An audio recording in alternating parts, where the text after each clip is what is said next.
რეზონანსული ინიციატივის გარშემო საერთო სახალხო განხილვები იწყება ოპოზიციის იგნორისა და ნეგატიური პოზიციის მიუხედავად მმართველი გუნდი ფსევდოლიბერალური პროპაგანდისგან დაცვის მოტივით მომზადებულ საკონსტიტუციო პროექტს დღის წესრიგში ტოვებს.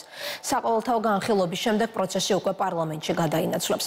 პრობლემის მასშტაბურობა და მომავალი თაობების დაცვა ამ ორი არგუმენტით ხსნის ქართული ოცნება ინიციატივას, რომელიც ერთსქესიან წყვილებსა თუ არაჰეტეროსექსუალ პირებს გარკვეულ შეზღუდვებს უწესებს. განსაკუთრებული აქცენტი საგანმანათლებლო დაწესებულებებზე კეთდება. თემას წინა საარჩევნო დატვირთვა აქვს ოპოზიციისთვის, რომელიც საკონსტიტუციო ცვლილებების მხარდაჭერას არ აპირებს. ცალკეული აქტორების გარდა ოპოზიციური პარტიების დიდი ნაწილი მხოლოდ ზედაპირული განცხადებებით იფარგლება. ფსევდოლიბერალიზმის წინააღმდეგ სამართლებრივი მექანიზმების ამოქმედებას ერთადერთი მიზანი აქვს. ადამიანის უფლებების მაღალი სტანდარტით დაცვა.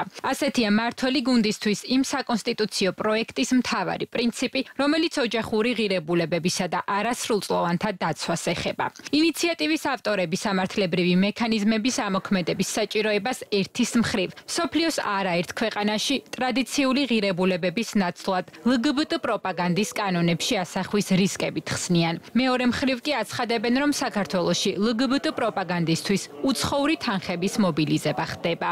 მმართველი გუნდის თქმით, თანხები საქართველოში როგორც ცალკეული პოლიტიკური პარტიების, ისე მედია საშუალებების მხრიდან ფსევდოლიბერალური იდეოლოგიის პოპულარიზაციისთვის არის მიმართული. LGBT პროპაგანდის მხარდასაჭერად, ანუ ოჯახის ინტერესების დაცვის საპირისპიროდ შემოდის ქვეყანაში ძალიან დიდი ფული. ახლა დღეს გახდა კიდევ ცნობილი იმის შესახებ, რომ გრანტი დაუმტკიცდა ერთ-ერთ ნაცმოძრაობის არხს. როდესაც ერთი მხრივ ინფორმაცია ვრცელდება, რომ ირიბი მხარდაჭერისთვის გამოყოფილი თანხის დიდი თანხის 5-6%, მხოლოდ რომელიც ასევე დიდი თანხაა, გამოიყო მთავარ არხს და ამ დროს გვარამი აცხადებს, რომ ამას მიზნობრივ არ გააჩნია, ესე იგი რაც გავრცელდა ის არის მართალი. დავიგეთ, რომ რადიკალური ოპოზიცია და რადიკალური ოპოზიციის მედია საშუალებები ფინანსდებიან იმისთვის, რომ აწარმოონ LGBT პროპაგანდა. და ისინი ბედავენ და ამბობენ, რომ თურმე ამ თანხებს მიზნობრიობა არ გააჩნია, რაც არის სრული ტყვილი ჩანს ჩვენი საზოგადოებისთვის, რომ ეს ადამიანები მალავენ ზუსტად იმას, რომ ესე ჩრდილოვანად აფინანსებენ თუნდაც LGBT პროპაგანდას.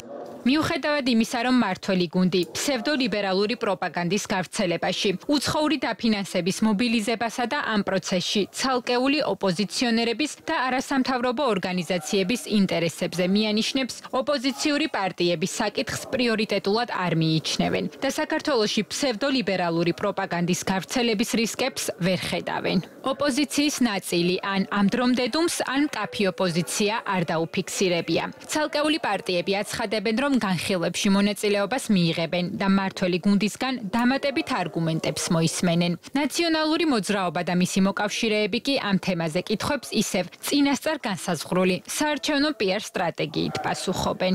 რატო არის ამდენი უმუშევარი ადამიანი ქვეყანაში? რატო არის ასეთი მძიმე შობადობის ფონი, ასეთი ისტორიულ მინიმუმზე შობადობა, დემოგრაფიული კატასტროფა გვაქვს, რატომ მიდის ემიგრაციაში მასიურად ქართველები? მოდი რა ამ რეალურ საკითხებზე რას ხალხს აწუხებს, ჯერ გაქვს ამ პასუხი რა. და აი ამ რაღაცა თემიდან, თავარი პრობლემიდან გადახვევას თავისი ამ რაღაცა მისი რა გაუგებარი ქმედებებით, ნუ ცდილობენ. რაღაცა LGBT თემის უფლებებისთვის გასცენ, რაღაც ის LGBT თემის პროპაგანდისტვის რომ გრანტი მინიმუმ გასცეს, ეს არის აბსურდი. ეს რომ მართლა მძვინვარე თემა იყოს და არის მართლა თითოეული კაცები დაძლებდნენ თელ ქართველებს გარშემო რეგიონულ პერიმეტრზე და საზღვრებზე, მაინც არ შეიძლება კონსტიტუციაში ასეთი უხეში ჩარევები. ჩვენ პრობლემას ვერ ხედავთ, არც ერთ ჩვენ წევრს, არც ჩვენ ხარდამჭერს არ აწუხებს ის პრობლემა, რომ შემთხვევით ვიღაცამ რამე ცუდ გზაზე არ დააყენოს. ვლოდებით ქართული ოცნებიდან ადამიანს, რომელიც დაზარავდა ახალგაზრდობაში არასრულწლოვანობის პერიოდში LGBT პროპაგანდით. იმ პირობებში, როცა მმართველი გუნდის განცხადებით, ოპოზიციური პარტიების ნაწილი უცხო ქვეყნების წარმომადგენელთა კონკრეტული ჯგუფების ინტერესებს იცავს, ოპოზიციის ნაწილის პოზიცია მათთვის გასაკვირი არ არის. ის ფაქტი, რომ საკითხზე ოპოზიცია ღიად არ საუბრობს, ქართული ოცნების შეფასებით არჩევნებსა და ქართველი ამომრჩევლის განწყობას უკავშირდება და ოპოზიციის ნაწილის პოზიციის მთავარი მიზეზი ამომრჩეველთა მხარდაჭერის დაკარგვის შიშია. კანონპროექტის ავტორების მიმართულებით გადაწყვეტილება საკონსტიტუციო ცვლილებების მიღებასთან დაკავშირებით მომავალ თაობებს ფსევდოლიბერალური პროპაგანდის მოსალოდნელი შედეგებისგან იხსნის. შესაბამისად ოპოზიციის მხარდაჭერის გარეშე საკითხის საკანონმდებლო დონეზე დარეგულირებას მაინც გეგმავენ. პარალელურად განმარტავენ, რომ დაცული იქნება ნებისმიერი ადამიანის ყველა კონსტიტუციური უფლება. საზოგადოების დაკვეთაა ის, რომ საქართველოში ქართული იდენტობა გადარჩეს და საქართველოში არ იყოს გეი პარადები, მათ შორის პატარა ბავშვების გეი პარადები.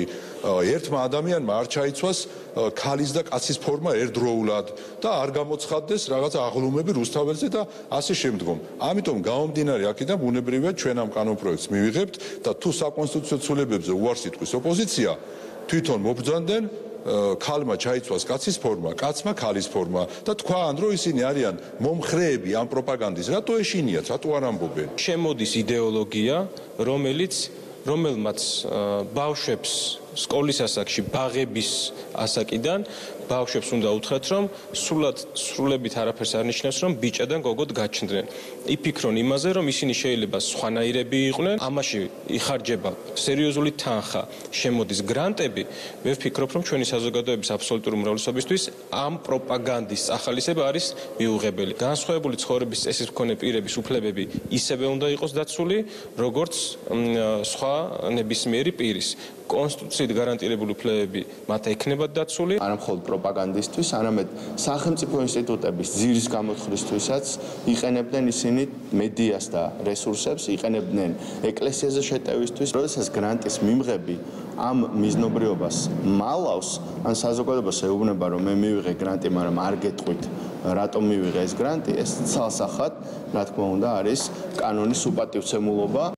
მართველი უმრავლესობის პროექტი 2 ერთმანეთისგან დამოუკიდებელ საკონსტიტუციო ინიციატივას გულისხმობს. როგორც მოქმედ კონსტიტუციაში ცვლილებებს, ასევე კონსტიტუციური კანონის პროექტს სახელწოდებით ოჯახურ ღირებულებათა და არასრულწლოვანთა დაცვის შესახებ. თავად კონსტიტუციაში დაგეგმილი ცვლილებით კორექტირდება კონსტიტუციის 30-ე მუხლი, რომელიც ქორწინების, დედათა და ბავშვთა უფლებებს შეეხება. პროექტი აღნიშნული მუხლისთვის მესამე პუნქტის დამატებას ითვალისწინებს შემდეგი შინაარსით. ოჯახურ ღირებულებათა და არასრულწლოვანთა დაცვა უზრუნველყოფილია საქართველოს კონსტიტუციური კანონით, რომელიც საქართველოს კონსტიტუციის განუყოფელი ნაწილია.